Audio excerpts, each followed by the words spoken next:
Salam sejahtera Malaysia, terima kasih kerana menonton video-video dalam channel ini. Sebelum kita mula, jangan lupa untuk tekan tombol subscribe, share, like dan komen. Let's go! Salam sejahtera dan selamat petang kepada semua pendengar. Berita petang ini dipetik dari The Third Force, bertajuk Masih berfikir seperti pembangkang, Rafizi hanya layak jadi Menteri Persepsi. Berita penuh.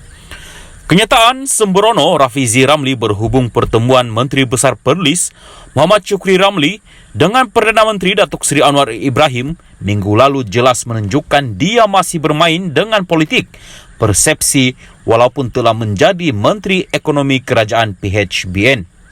Jika melihat klip video perbahasan di Dewan Rakyat Isnin lalu 19 Disember 2022, dapat diperhatikan dengan jelas gaya dan ungkapannya ketika mengulas isu dibangkitkan Ahli Parlimen Putrajaya Datuk Dr. Radzi Jaidin. Itu adalah caranya untuk menarik perhatian.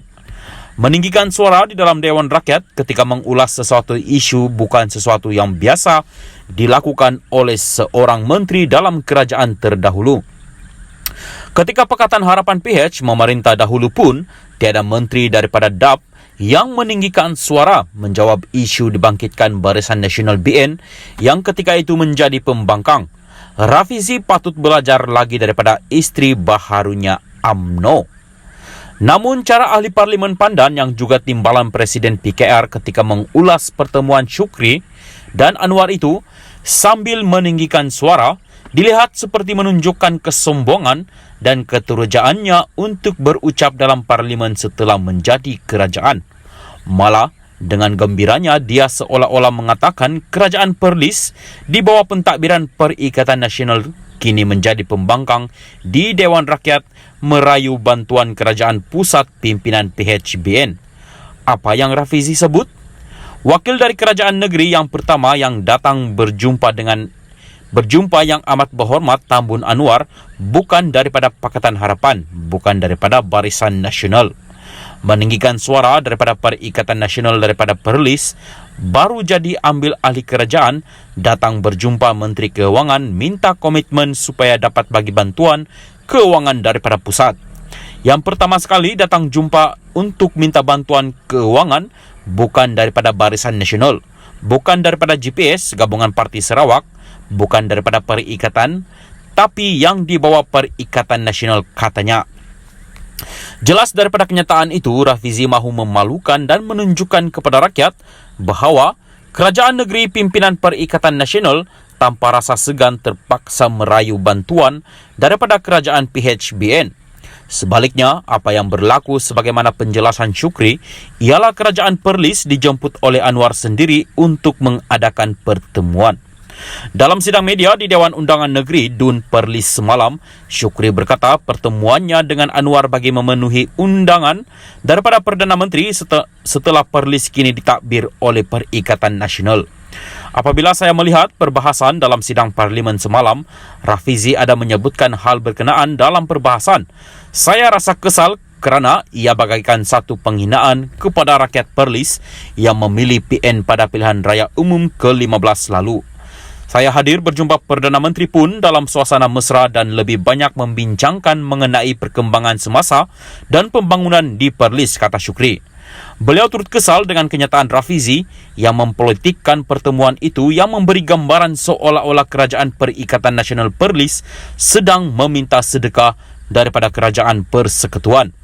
Malah, Shukri juga kesal kerana Rafizi tidak dapat membezakan antara pentadbiran kerajaan dan parti politik. Lebih baik Rafizi jadi Menteri Persepsi kerana rakyat bimbang angka-angka ekonomi yang akan diberikannya pada masa depan hanyalah satu persepsi sahaja. Sekian berita. Berita ini dipetik daripada thethirdforce.net sekali lagi. Salam sejahtera dan selamat pagi kepada semua pendengar berita panas. Pagi ini dipetik daripada BH Online bertajuk Fahmi kesal pemuda PN lapor polis perjanjian kerajaan perpaduan. Berita penuh. Kuala Lumpur, Menteri Komunikasi dan Digital Fahmi Fadzil melahirkan rasa kesal terhadap laporan polis yang dibuat oleh pemuda Perikatan Nasional PN berhubung perjanjian persefahaman kerjasama antara pemimpin parti-parti dalam kerajaan.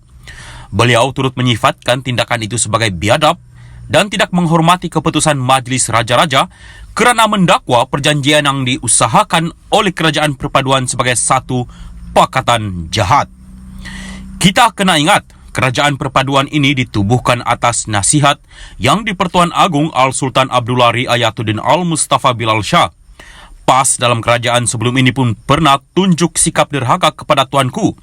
Jadi, saya lihat memang pemuda PN ini saya rasa terbawa-bawa dengan amalan dari dulu, katanya kepada Bernama pada program Jom Tonton Perlawanan Akhir Piala Dunia 2022 di Kompleks Sukan Ekpak Pantai Dalam di sini malam tadi. Ketua Penerangan PKR itu juga berkata, Kerajaan Perpaduan yang dibentuk bukanlah untuk memegang jawatan penting dalam kerajaan, sebaliknya bagi menjamin kestabilan, menyelesaikan masalah rakyat dan memacu pertumbuhan ekonomi negara. Dari awal, Perdana Menteri Datuk Seri Anwar Ibrahim telah menghulurkan salam persahabatan menjemput PN bersama-sama dalam membentuk kerajaan. Memandangkan mereka masih enggan, maka berhikmatlah sebagai pembangkang dan setia kepada tuanku. Saya rasa mereka perlu nilai balik perkara ini. Hentikanlah menanam bibit-bibit pertikaian dan janganlah biadab, katanya. Terdahulu dilaporkan Ketua Pemuda PN Ahmad Fadil Syahri membuat laporan polis berkenaan pakatan jahat antara pimpinan parti-parti pemerintah berkaitan perjanjian persefahaman kerjasama yang didakwa merosak dan memudaratkan demokrasi.